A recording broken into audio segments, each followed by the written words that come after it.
There are moments in criminal investigations where all evidence seems to blur into noise, until a single unspoken truth cuts through like a scalpel. This case began with a pair of eyes, not screaming, not blinking, not even able to cry, just watching. The woman lay in a hospital bed, motionless from the neck down, her limbs limp, her voice lost, her breath shallow. She had no way to move or speak, but her mind was alert, alive, trapped in a body that no longer answered her. Medical staff had initially believed she was suffering from a rare neurological condition. It wasn't until one nurse noticed a subtle, repeated attempt at eye movement that anyone realized she was trying to communicate. Tests followed, extensive blood work, toxicology panels. Then came the result that shifted the case from medical anomaly to criminal inquiry. High levels of arsenic in her system, extremely high. The kind that doesn't come from diet or accident. This woman hadn't stumbled into illness, she had been poisoned. But who would do such a thing? And more pressingly, when and how? The woman's name was Donna Boley. She was a middle school math teacher, respected in her school district and known for her quiet composure. A mother of two, married to James Boley, a guidance counselor at a local high school. By all accounts, they were a stable, middle-class couple in suburban Missouri. Neighbors saw nothing but normalcy, but behind closed doors, something far more sinister had been unfolding. Slowly, deliberately, her physical deterioration had begun months earlier. Fatigue, muscle cramps, numbness in her fingers.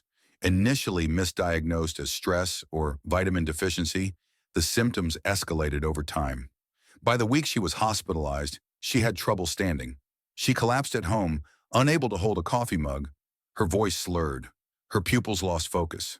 Her children, scared and confused, watched as their once vibrant mother faded into silence. It would take 3 days before the full paralysis set in.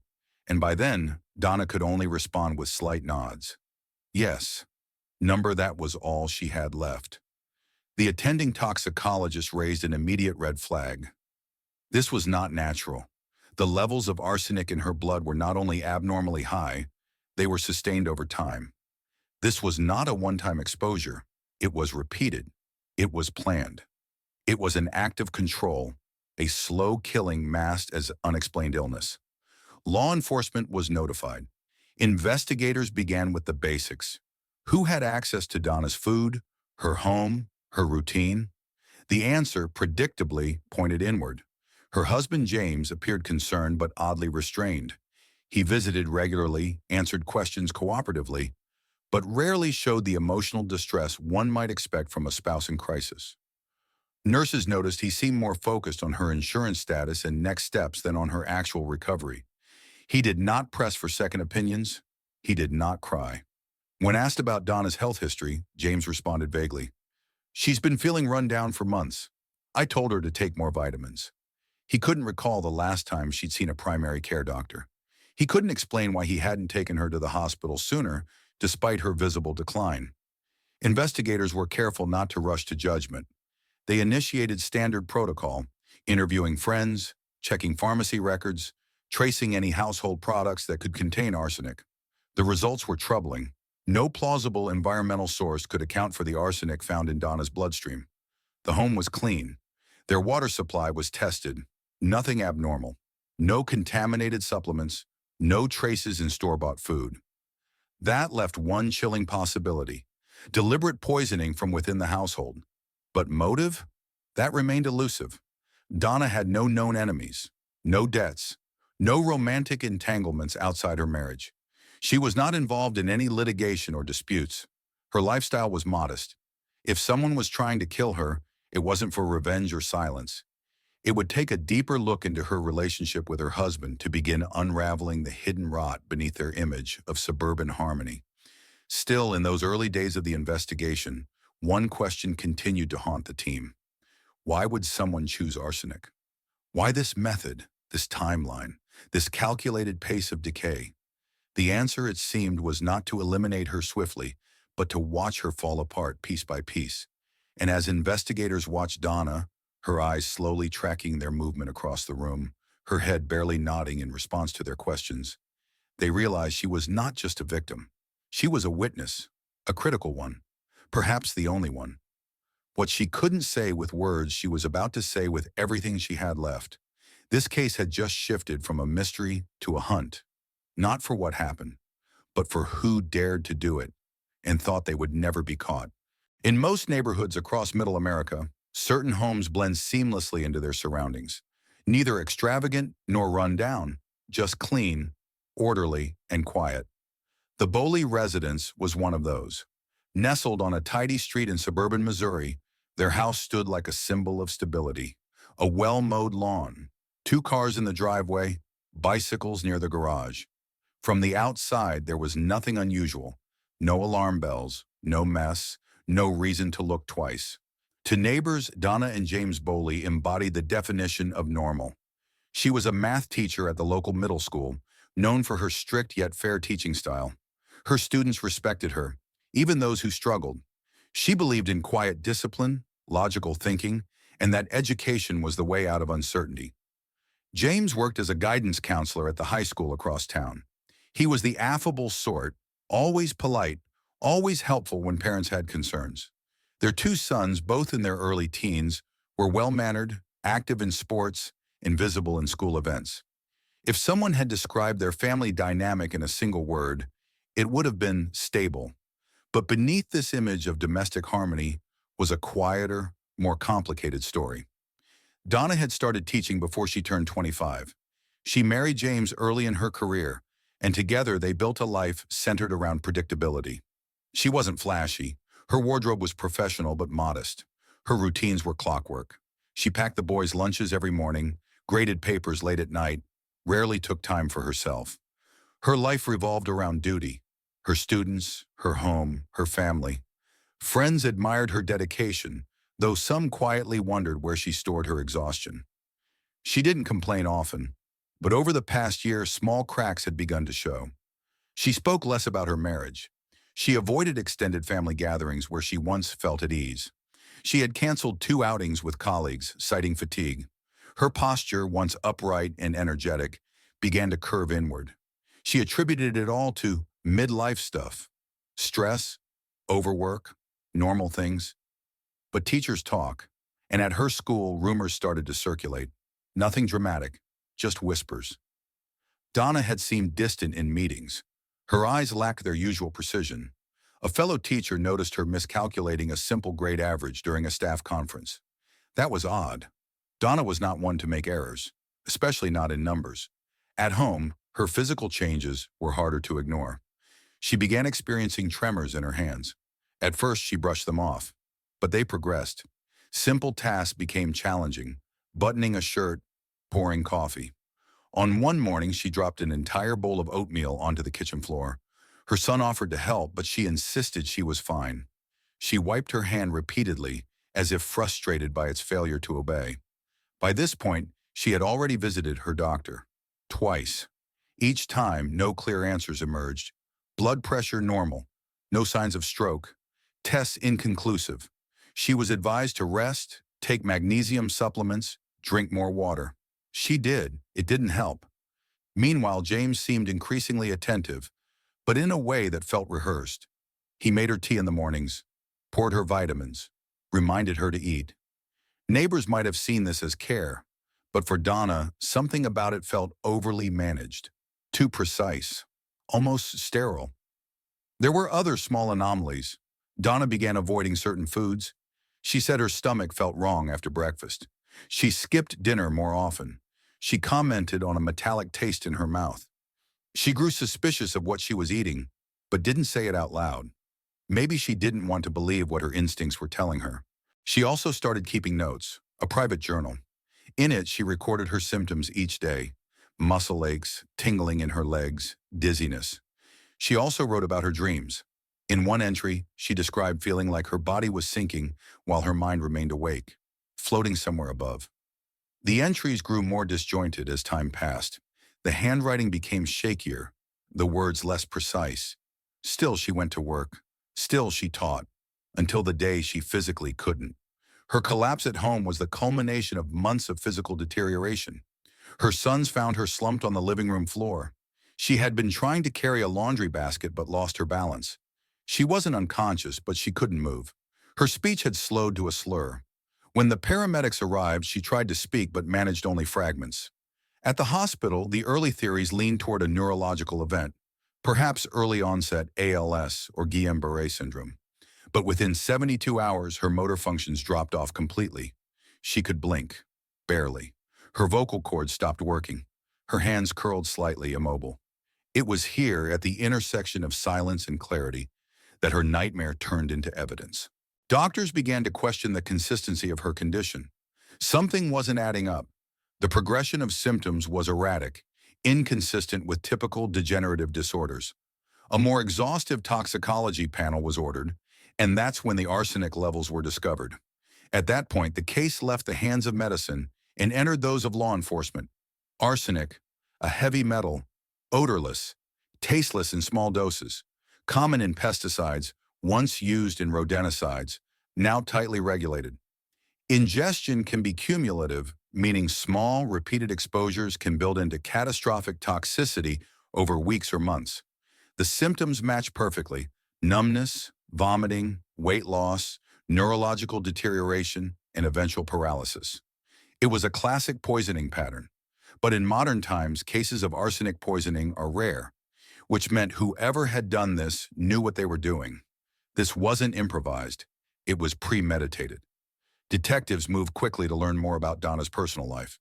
They interviewed colleagues, neighbors, family members. All described her as private, intelligent, kind. No one could think of anyone who would want to harm her. She was not involved in any disputes. She had no enemies. Then came the harder questions, ones aimed inward. Who lived with her? Who prepared her food? Who had access to her vitamins, her water bottles, her routines? Only a few people. It was now clear someone had decided to dismantle Donna, not in a moment of rage, but inch by inch over time. Someone who knew her rhythms, her habits, her trust. And yet, in every photo investigators reviewed, family vacations, Christmas mornings, birthday cakes, Donna looked happy. Her smile was real. Her sons held her hands. James stood beside her, arm around her shoulder, beaming. This was not a house of screaming or bruises or police calls. This was a quiet dismantling. The kind of evil that doesn't shout, it whispers. And sometimes it smiles while doing it. The human body is remarkably resilient. It fights off infections, adapts to stress, and often compensates for internal imbalance without immediate complaint. But when poisoned slowly, methodically, and with surgical precision, the body doesn't react with alarms. It decays, silently, systematically. And that is what was happening to Donna Boley. It didn't begin with a dramatic collapse. There were no violent seizures, no frantic calls in the middle of the night. The war inside her body started quietly, barely noticeable. She would stand up and feel lightheaded. She chalked it up to dehydration.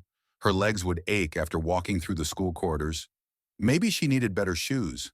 She sometimes forgot a student's name or lost her place while solving a math equation.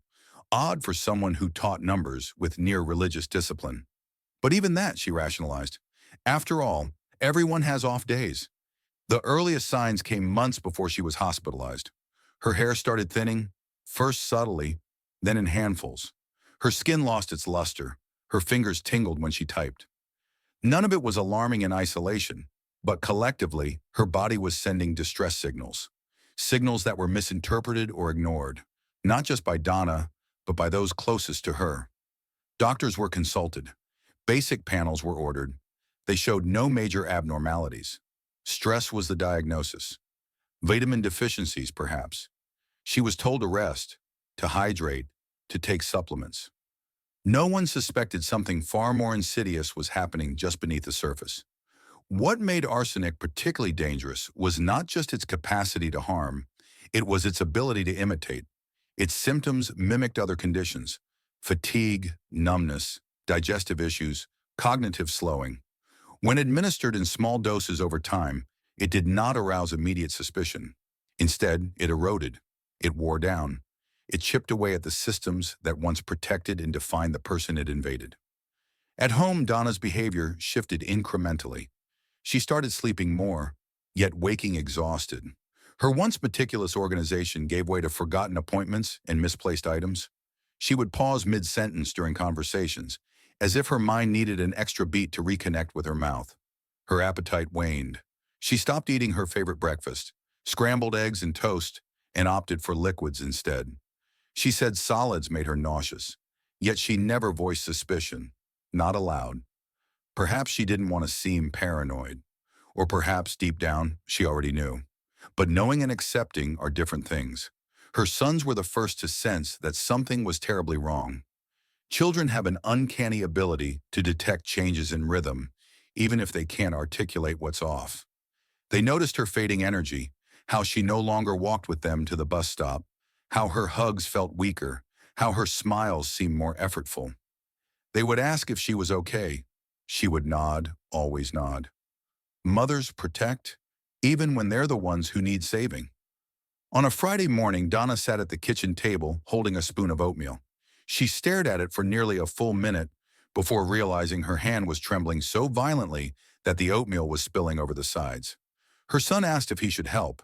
She shook her head, placed the spoon down, and wiped her hand repeatedly with a napkin, as if trying to erase the tremor. That evening, she wrote in her journal, a habit she had revived in the past weeks. Her handwriting had grown faint, jagged, the lines uneven. Still, she recorded everything. The way her fingers curled involuntarily, the sensation of pins and needles along her spine, the persistent metallic aftertaste in her mouth, and, most disturbingly, the feeling that her own body no longer belonged to her. One entry ended with just 3 words. It's not normal. The collapse came days later. She was carrying laundry from the dryer when her knees gave out. No warning, no pain, just sudden detachment. She crumpled to the floor, unable to push herself back up. Her speech had already slurred earlier that morning, but now it was barely intelligible.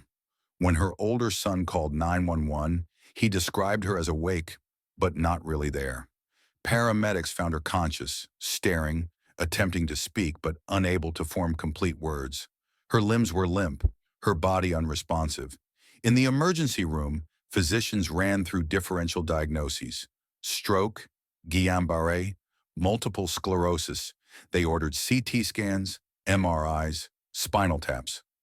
Nothing pointed to a singular cause, but the pattern was clear. Her motor function was deteriorating rapidly. Then came the turning point.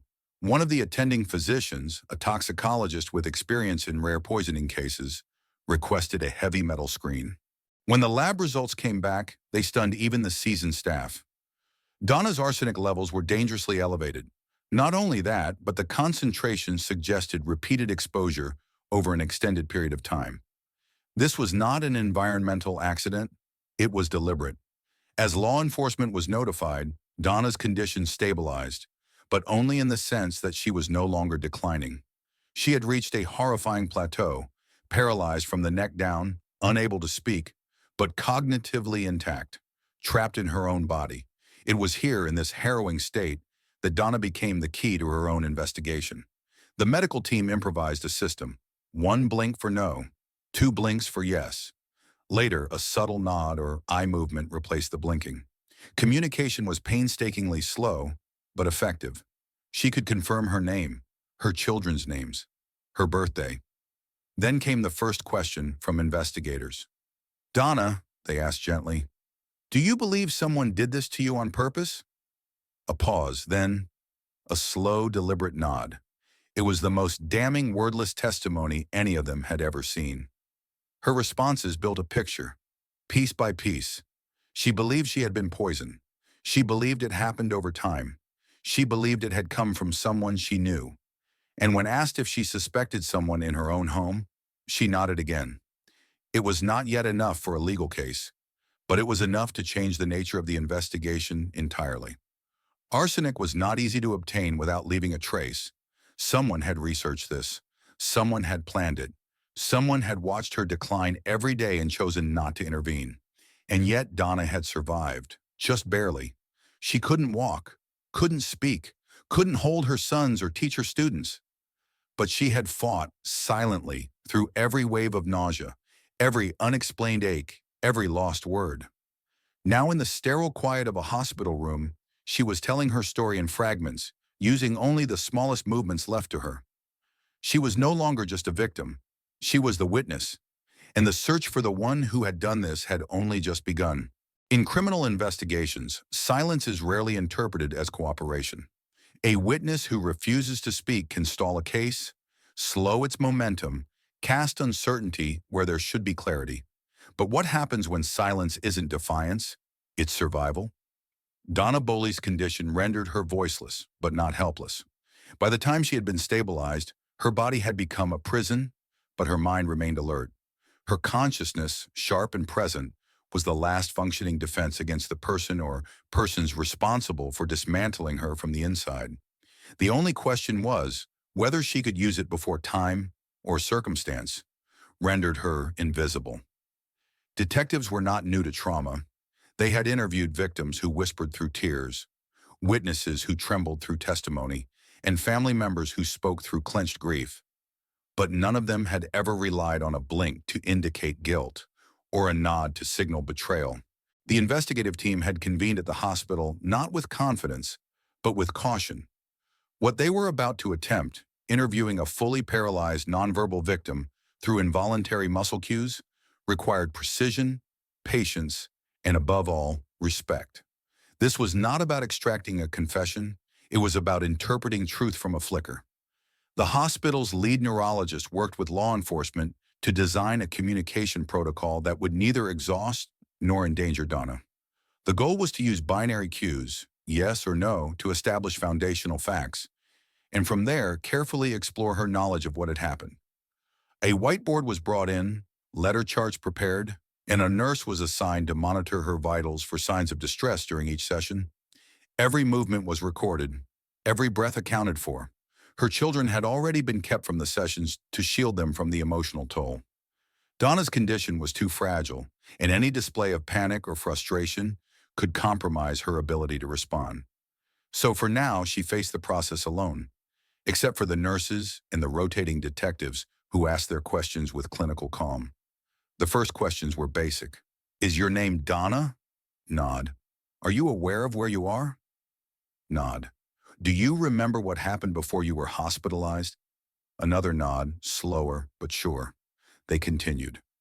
Do you believe someone caused your illness? Pause, then a nod. A pause again. Do you believe it was intentional? Nod. These answers, measured and deliberate, gave investigators their first confirmation that the toxicology report wasn't just a medical anomaly, it was an act of malice. More than that, they now had a conscious, willing witness, one who, despite unimaginable suffering, had refused to surrender. The pace of questioning was glacial. Each session lasted only 20 minutes before fatigue set in, but with each cycle, more was revealed. Donna confirmed that she had not ingested anything unusual on her own. She had not been involved in any experiments, did not handle chemicals, had no occupational exposure. Each no narrowed the possibilities. Each yes led them closer to the core. At one point she was asked, "Did you suspect someone in your home?" She nodded. The room went quiet. "Was it someone who prepared your food?" Another nod. The nurse's hand tightened slightly on her clipboard. The implications were no longer abstract. Investigators stopped short of asking for a name. Not yet. They needed to build the case with evidence that extended beyond a paralyzed woman's nod. But what Donna was providing wasn't speculative. It was a living, breathing affidavit, one that carried more weight than any overheard conversation or vague confession ever could. Outside the hospital, detectives began re-examining the Boley household, not from the perspective of neighbors who had described the family as quiet and unremarkable, but from the eyes of a woman who had been slowly undone by someone close enough to feed her. They looked at habits, patterns, routines. Who handled groceries? Who prepared meals? Who was home when symptoms worsened? They revisited financial records, searched for signs of intent, purchases of hazardous substances, web searches for toxic compounds, sudden policy changes in life insurance or medical directives. What they were discovering was subtle but telling. A recent insurance policy taken out on Donna's life, unusual bank transfers, a gap in alibis on key days leading up to her collapse. It wasn't proof, not yet, but the outline was becoming clear. Back in the hospital, Donna became more responsive to the questions, or perhaps more resolved. Her yeses came quicker, her denials more firm. When asked if she believed her poisoning had happened over time, she nodded twice, insistently. When asked if she could remember how long she had been feeling symptoms, she indicated the span of several weeks, possibly more. The image that emerged was devastating. A woman aware that something was wrong, unable to stop it, unable to voice it, until now. But this chapter of the investigation was not just about fact-gathering. It became something deeper. In that sterile hospital room, where machines beeped and nurses whispered, there was a profound display of resilience. Donna, stripped of her autonomy, used the last communication tools she had to identify the unthinkable. Her dignity remained intact, her will unbroken. She was not passive in her tragedy.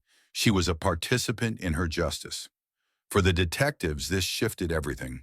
This wasn't just a crime to be solved. It was a life to be vindicated, a trust that had been shattered from within the walls of her own home. And it was up to them to give her what her own voice could not, retribution. Her testimony, built entirely through movement and breath, had become the moral compass of the investigation. From this point forward, every question had a weight, every decision a consequence. Donna had spoken, and the investigation had crossed the threshold from suspicion into pursuit. In every investigation involving intimate betrayal, there is a moment where evidence ceases to be abstract and begins to breathe. A contract, a bank transaction, a policy, something mundane, signed and filed without emotion, but upon review, reads like a manifesto. In Donna Boley's case, that moment arrived quietly, buried beneath the weight of household paperwork, accessed through routine inquiry, and eventually elevated to critical importance. Detectives, while carefully documenting Donna's statements through her limited communication, began to explore what financial motives, if any, could support the theory of premeditation. Emotional conflicts often initiate harm, but financial gain can reveal intention. Money trails don't lie. They don't forget. They don't change their story. And in this case, they began telling one. A series of standard subpoenas were issued: bank statements, credit card activity, insurance documentation. The requests weren't driven by hunches, but by necessity. Investigators weren't just asking who might have wanted Donna harmed. They were asking who stood to benefit. Within a week, a life insurance policy surfaced. The recipient, her husband. The amount, $150,000.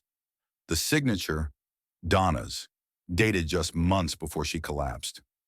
It wasn't the existence of the policy that concerned investigators.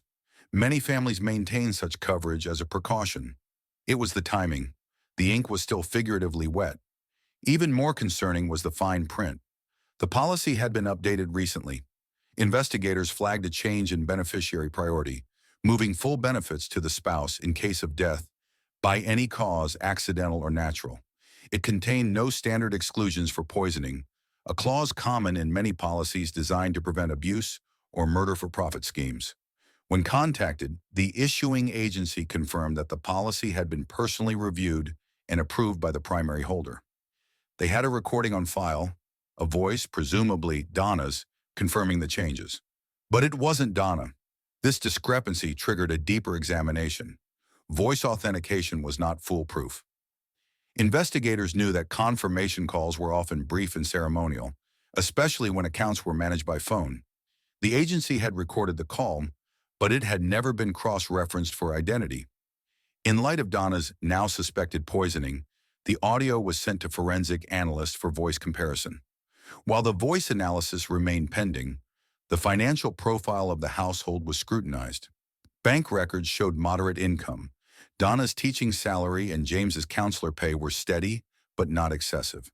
There was no large-scale debt, but there were inconsistencies. Credit card charges spiked in the months prior to Donna's hospitalization. Purchases appeared on Donna's card that she would have never made. Home improvement tools, online orders from chemical supply vendors, obscure technical books on environmental toxins, and inorganic compounds. One purchase stood out: a volume titled Cumulative Effects of Arsenic in the Human Body, ordered 6 weeks before Donna collapsed. The records didn't end there. A visit to the Boley home, conducted under warrant, yielded a small, fireproof safe tucked behind a wall panel in the garage. It contained documents, handwritten notes, and printed medical articles. Inside, investigators found an unused vial labeled sodium arsenite, its contents empty but traceable. The packaging bore no obvious fingerprints, but chemical residue on the interior matched samples from Donna's blood. The evidence was no longer circumstantial, it was narrative.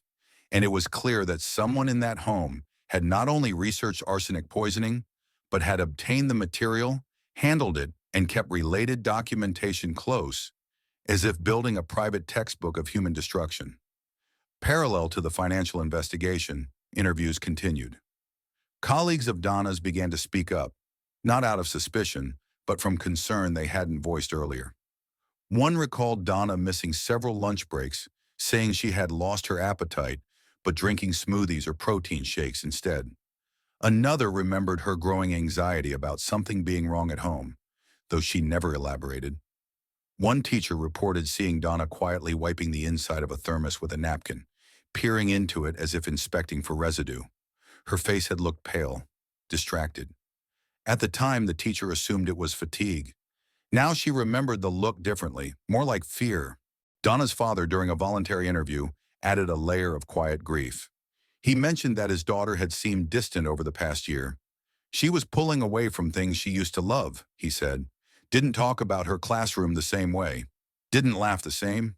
I asked her once if everything was okay between her and James. She smiled, but it didn't reach her eyes. Patterns were forming, not loud ones, not dramatic, but persistent. Subtle signs of stress, emotional detachment, fear. Investigators began connecting these impressions to a deeper emotional undercurrent. Donna may have known she was in danger, but couldn't yet name it. She may have sensed the change in her health wasn't accidental, but couldn't yet prove it. So she documented. She endured. She nodded. And now the case was beginning to reflect her suffering in the cold clarity of fact. Each signature, each receipt, each search history item was a puzzle piece that, when assembled, revealed not just what had happened, but why. This wasn't the rage of a moment. It was the architecture of betrayal. It was the gradual redefinition of love into control. And it was written in ink, filed in drawers, purchased in parts, and hidden in plain sight. A home is a map of habits. It speaks not just through photographs on the wall or the furniture arranged in comfortable patterns, but in the forgotten drawers, the quiet corners, the storage bins left undisturbed for years. In criminal investigations, it's rarely the things people display that solve the case. It's what they hide, or worse, what they stop noticing. That's where truth often sleeps. As Donna Boley lay immobilized in her hospital bed, blinking answers to investigators, her house back in suburban Missouri transformed from a family dwelling into a crime scene. Not because blood had been spilled on the carpet or because there was evidence of forced entry. There were no broken locks, no overturned furniture, no fingerprints in unexpected places. The house looked as it always had, orderly, undisturbed. And that precisely was the red flag. What the team found wasn't chaos, it was control. With Donna's accusations now documented, albeit through gestures, the police obtained a comprehensive search warrant. The scope extended beyond the main living areas into closets, garages, sheds, and digital spaces. They weren't looking for smoking guns. They were searching for the quiet clues that build intention: receipts, residue, records. Context. Investigators began with the kitchen. They cataloged every item in the refrigerator and pantry, noting containers with powdery residues, unmarked jars, and expired vitamins. Nothing appeared immediately incriminating, but several items were sent for lab analysis. The coffee machine was dismantled and swabbed. Ice trays, water filters, anything that could carry a tasteless, odorless toxin. Every piece of silverware was photographed. Even the seemingly benign contents of the dishwasher, mugs, cereal bowls, Donna's favorite green thermos, were bagged and tested. Inside a narrow cabinet near the microwave, they found a stack of daily multivitamins labeled with sticky notes by day of the week. Most were innocuous, but several capsules contained minute traces of inorganic compounds, specifically arsenic salts. The forensic team noted a peculiar detail. The tamper seals on some of the blister packs were cleanly sliced and resealed with heat, a tactic often missed by the untrained eye. Upstairs, the investigators moved into the master bedroom. The nightstands were ordinary: books, prescription bottles, a journal, lip balm. But behind a row of paperbacks, they discovered a thin manila envelope, unmarked. Inside were copies of insurance forms, typed notes on toxic substances, and printouts from websites describing early symptoms of heavy metal poisoning. One page had been highlighted in multiple sections: gastrointestinal distress, neuropathy, progressive weakness, mental fog, cardiac complications. The ink was still fresh on some of the annotations. From there, they entered the garage, a place where suburban normalcy meets personal obsession. The garage was neither spotless nor neglected. Boxes were stacked neatly along the walls, labeled by season or function: holiday decor, gardening supplies, old toys. But in the far back corner, shielded by a tall shelving unit, was a locked cabinet. The key was eventually found taped beneath a toolbox. Inside, the cabinet was organized with almost surgical precision. Files, containers, and tools were sorted by category. At first glance, it could have belonged to a handyman. But the contents painted a more disturbing picture: several chemical containers, some missing labels, a laboratory scale with powder residue, a sealed tin marked "Sample, Do Not Touch," which contained crystallized remains later confirmed to contain arsenic compounds. More alarming was a spiral notebook hidden beneath the lowest shelf. Its pages were filled with notations, measurements, dates, observations. At the top of one page was written, 1/8 teaspoon in oatmeal. No reaction. Try 1/4. Another entry read, appetite decreasing, still mobile, patience necessary. The notations weren't emotionally charged. They read more like lab notes than confessions. These weren't scribbles from a chaotic mind. They were controlled, clinical. Investigators paused to absorb what they had found. The home, they now realized, had been more than a place of routine. It had become a staging ground. The poisoning had not been improvised. It was planned, monitored, adjusted, like someone running a long experiment: patient, methodical, confident. The digital forensics team recovered computer activity that corroborated the physical evidence. Web searches for chronic arsenic symptoms, how long until arsenic shows in blood, and how to poison without detection had been cleared from browser history, but were still retrievable from deeper system files. A disturbing number of bookmarks led to medical journals and survivor testimonials from cases of heavy metal toxicity. One PDF saved locally was titled "The Perfect Murder: Real Cases That Almost Worked." This was no longer a case about motive alone. It was about obsession. The objects told the story: a thermos, a vitamin capsule, a sealed cabinet, a typed note left in a drawer. In isolation, each item was forgettable. Together, they formed a chain, one that circled tighter around the intent behind Donna's suffering. And in the wake of that intent, investigators were now looking at something even more disturbing: the near success of it all.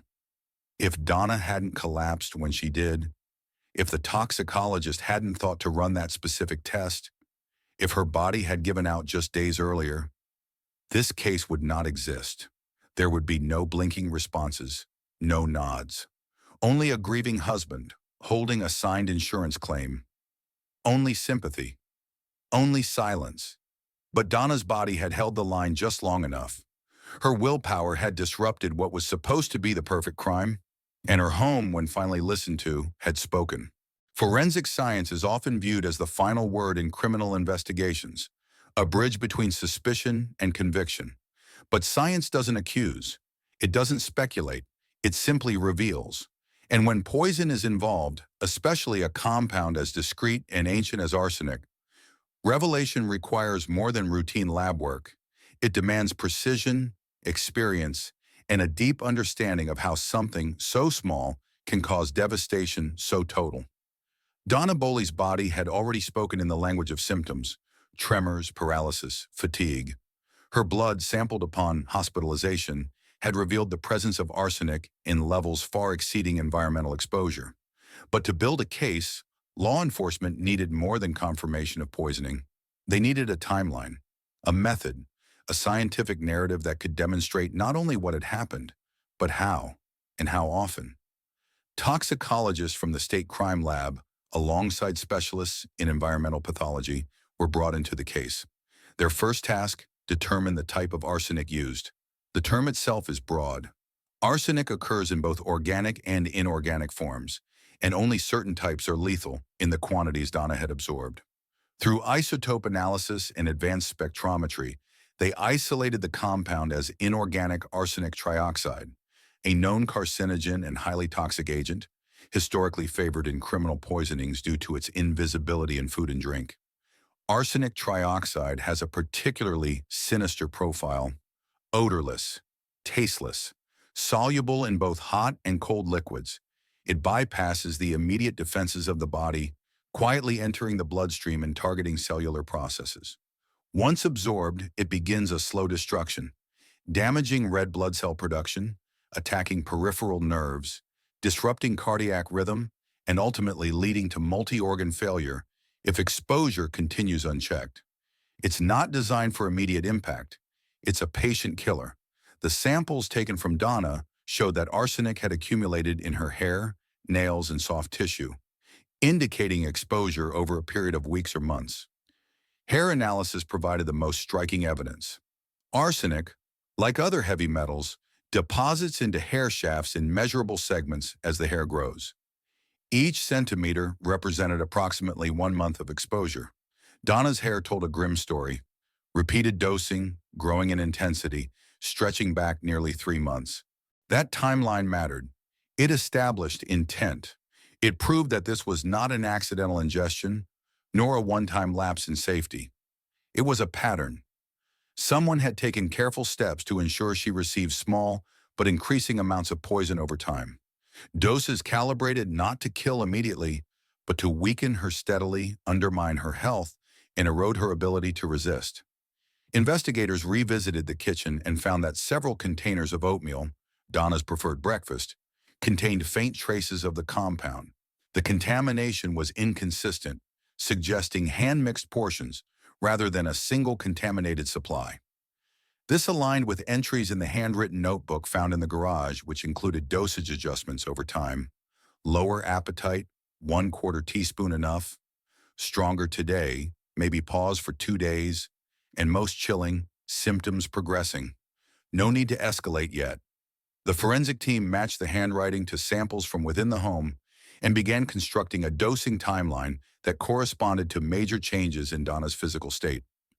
On the week she first visited her doctor, complaining of numbness, forensic results estimated a dose approximately 5 times the World Health Organization's tolerable intake for inorganic arsenic. 2 weeks later, she missed school entirely for the first time in her career. Her hair sample for that month confirmed a spike in exposure. In the final week before her collapse, the concentration in her bloodstream had reached near-fatal levels. In parallel, the forensic toxicologists worked with medical investigators to compile a detailed report outlining symptom progression in relation to known arsenic exposure. Their conclusions were damning. Donna had been systematically poisoned with increasing doses over a 3-month period, and those doses were consistent with someone actively monitoring her physical condition and adjusting accordingly. This was not a random or clumsy effort. It had been refined, calculated, a slow orchestration of suffering. But amid the cold objectivity of science, the human impact remained visible.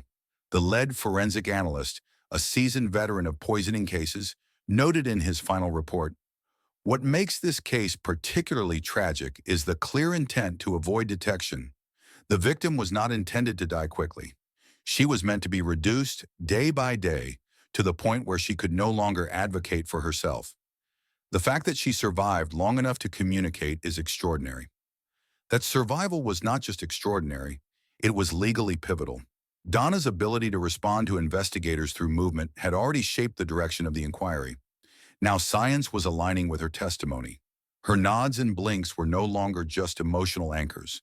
They were verified by molecular evidence. Her story, limited to gestures, was being echoed by the forensic trail left in her bloodstream, in her food, and in her home. A crime was unfolding not through bullets or blades, but through molecules, and the chemistry was beginning to speak as loudly as the victim. Crimes of passion burn fast and leave jagged edges, wounds visible, consequences immediate. But poison is different. It doesn't scream, it whispers, and behind its slow devastation is often a mind not fueled by rage, but by calculation. In cases like Donna Boley's, where suffering unfolds over weeks, even months, investigators know they're not looking for someone who lost control. They're looking for someone who needed to keep it. Poisoners aren't impulsive. They don't act in heat or haste. Their choices are precise, rooted in control, surveillance, and power. Historically, poison has been a weapon of those who wish to appear innocent while orchestrating harm behind a mask of care. It requires patience, planning, and above all, emotional distance. The kind that lets someone measure pain like dosage. As law enforcement deepened their focus, profilers were brought in to evaluate what kind of psychological makeup could sustain such a long, methodical act. Their conclusions were clinical but chilling. This was the work of someone capable of compartmentalization, maintaining the appearance of empathy while executing a plan of irreversible damage. What made the act even more sinister was how it had been masked as caretaking. The food prepared, the vitamins offered, the feigned concern about medical symptoms, the apparent support during hospital visits. In truth, these gestures weren't acts of love. They were rituals of control. Each time the poison was administered, it was done with purpose, behind a smile. The same hands that held the spoon also held the intent to destroy. In psychological terms, this falls into a subset of what experts call coercive compassion, a behavior pattern in which the aggressor hides malice behind nurturing. It's a kind of emotional camouflage. The aggressor doesn't lash out, but envelops, not to protect, but to immobilize. But motives still needed to be understood. Financial gain was one. The life insurance policy loomed large. Its recent update, its suspicious confirmation. Yet money rarely exists in a vacuum. Underneath the numbers often lies something more personal: resentment, jealousy, fear of abandonment, or the desire to reset one's life without the mess of divorce or disgrace. In some poisoners, the act is not just about eliminating a person, it's about rewriting the narrative, killing quietly so life can resume undisturbed. As behavioral analysts reconstructed the timeline, they began to identify emotional triggers that may have preceded the poisoning: increased tension in the home, the victim's growing independence, subtle shifts in power dynamics. Donna had been a reliable constant, structured, dedicated, morally grounded. But perhaps that stability had become inconvenient to someone who wanted more freedom, more control, or simply a new beginning. Meanwhile, the investigation was building to a confrontation. Evidence had mounted: lab results, financial trails, the testimony of blinking eyes, and now the psychological profile of a deliberate, organized offender. What was needed next wasn't just inference, it was confirmation. The suspect, whose name was still withheld publicly, was brought in for formal questioning. This was not a spontaneous arrest, nor was it a surprise. The invitation was framed as a voluntary conversation, standard protocol. Just to clarify a few details, it was anything but routine. Interrogation rooms are designed with subtle strategy: lighting that doesn't agitate but reveals every facial shift, chairs placed to measure body language, silence used as a pressure tool. Detectives trained in interviewing know that poisoners rarely confess outright. They don't shout their guilt. They leak it through contradictions, inconsistencies, or over-explanation. The questioning began with control topics: timeline recollections, work schedules, meal habits. Then the discussion shifted to Donna's symptoms. How had the suspect noticed the changes? What meals had been served in the weeks prior? What vitamins were used? The answers came smoothly, too smoothly. The suspect provided details before being asked, anticipated questions, repeated phrases like, "I just wanted to help," and "she was always so tired, I didn't know what else to do."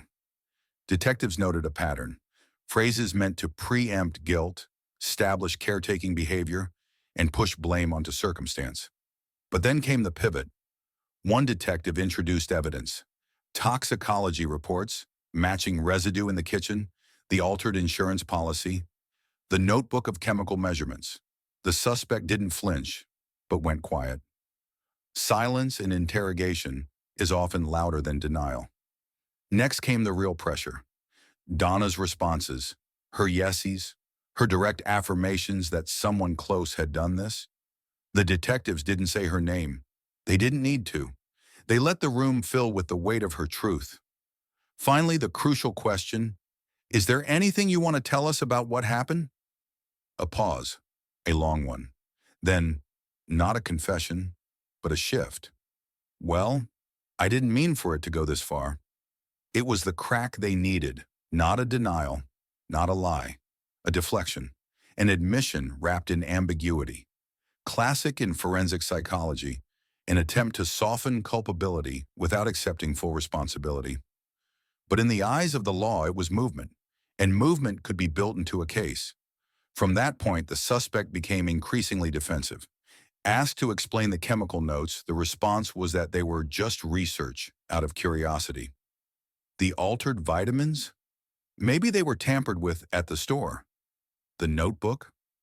I write weird stuff sometimes when I'm stressed, but the alibi fractured when shown security footage of a purchase made with a household credit card at a chemical supply vendor. It was unraveling. The confession never came in the traditional form. There was no "I did it," but there was avoidance. There was the shifting of blame. There was the self-victimization. I was just trying to help. I was overwhelmed. She didn't appreciate anything I did. These phrases, when mapped against the forensic evidence, weren't explanations. They were projections. To the investigators, this wasn't surprising. Poisoners don't confess. They rationalize. They construct alternate versions of events where they are not villains but misunderstood saviors. The final interview transcript would become key evidence in the trial, not because it revealed motive, but because it exposed method. Not just the method of poisoning, but of deception. The way truth was bent, diluted, and slowly offered in pieces, like the poison itself. Donna's voice, though absent, had echoed through data and silence, through science and suspicion, and now through the very behavior of the ones sitting under the cold lights of the interrogation room. What had begun as a private sickness was now a public crime, and the mask had begun to slip. Courtrooms are not built for drama, though they so often house it. The walls are plain, the benches are worn, the lighting is functional, not flattering. But within these unremarkable rooms, the weight of justice hangs with the gravity of final things. And for Donna Boley, whose voice had been taken from her, this room became her battlefield. By the time the trial began, months had passed since the day she collapsed in her home. She had been moved to a long-term care facility where her condition remained mostly unchanged. Still unable to speak or move beyond slight gestures, she communicated through eye movement and a specialized system of assistive technology. Though paralyzed, she remained alert, present, and unwavering. The prosecution would argue that her will to survive, her refusal to fade into silence, had made the entire case possible. The courtroom was quiet when proceedings began, not from lack of interest, but out of collective tension. Reporters were present, though instructed to show restraint. The story had attracted local and national attention, not because of its sensationalism, but because of its intimacy. This wasn't a stranger-on-stranger crime. It was something far more disturbing, an attack from within, calculated over time, masked as care. Donna was not present in person. Her testimony had been recorded in advance with the approval of the court. A video montage, painstakingly compiled from dozens of interviews, showed her responding to yes-no questions, identifying key facts, confirming her beliefs about the person who had harmed her. Her answers were measured through blinking patterns and nods. Some in the jury wept while watching it, others sat frozen, but none looked away. The prosecution built its case with clinical precision. They introduced the timeline of Donna's symptoms, backed by medical records and expert testimony. Doctors described the way arsenic had worked its way through her nervous system, piece by piece, until her body gave out. A toxicologist testified about the specific type of arsenic found in her bloodstream, and how the hair analysis told a story of chronic exposure, increasing in dosage over time. The lab findings were not just scientific, they were narrative. They told of a body under siege, one spoonful at a time. Next came the evidence from the home, the tampered vitamin capsules, the residue found in the oatmeal containers, the handwritten notebook with notes resembling dosage logs. Prosecutors showed images of the locked cabinet in the garage, the chemical supply purchases, and the shipment records traced back to the suspect's name. A digital forensics expert took the stand to explain browser history recovered from wiped files, searches about poisoning, insurance clauses, and criminal methods involving toxins. But the heart of the prosecution's case was not material. It was psychological. They called a behavioral analyst who had reviewed hours of interviews, observed the suspect's demeanor, and analyzed their pattern of responses. He explained how the accused had used proximity and familiarity to manipulate the victim, how the act of poisoning was not just about death, but domination. This individual, he said, didn't just want Donna gone. They wanted her diminished, physically, emotionally, psychologically, until there was nothing left but compliance. The defense, for its part, attempted to create reasonable doubt. They questioned the reliability of nonverbal testimony, suggested that the arsenic could have come from environmental sources, and implied that the notebook found in the garage was not a confession, but misunderstood notes from a personal project. They leaned heavily on the absence of a direct confession, painting their client as overwhelmed, misunderstood, and unfairly accused. But it was not enough. The turning point came when the prosecution played the final segment of Donna's recorded testimony. The camera zoomed in on her face as she listened to a question. "Do you believe the person responsible for your condition is in this courtroom today?" There was a pause. Her eyes moved. One nod, then another. Two deliberate movements, recorded in silence, spoken louder than any scream. The jury deliberated for less than a day. The verdict: guilty on all counts, attempted murder, tampering with evidence, and aggravated assault with intent to cause grievous bodily harm. The sentence was harsh, reflective not only of the damage done, but of the deception used to inflict it. The judge, in her closing remarks, said, "This court acknowledges the rare strength of a woman who, when stripped of speech, found another way to be heard. It is the duty of this court not only to punish, but to restore her story to its rightful place, not as a victim of circumstance, but as a survivor of intent." Outside the courthouse, the atmosphere was somber. Donna's family did not celebrate. There were no cheers, no grand statements to the media. There was only relief. The kind of relief that comes not from victory, but from validation. That the truth, no matter how slowly, had prevailed. Donna remained in care for the rest of her life. Her injuries were irreversible, but she regained something no toxin could take away: her agency. Through technology, she was able to write again. Short sentences at first, then full reflections. She advocated for victims of domestic manipulation, contributed to medical ethics panels, and once wrote in an interview, "I never stopped being a teacher. I just had to find another way to speak." In the end, justice was not just delivered in the courtroom. It lived on in every choice Donna made after. Every message she blinked into a screen, every time she reclaimed her narrative from the silence that had once tried to swallow it. Thank you for watching our video. Please subscribe, follow us, and leave a comment.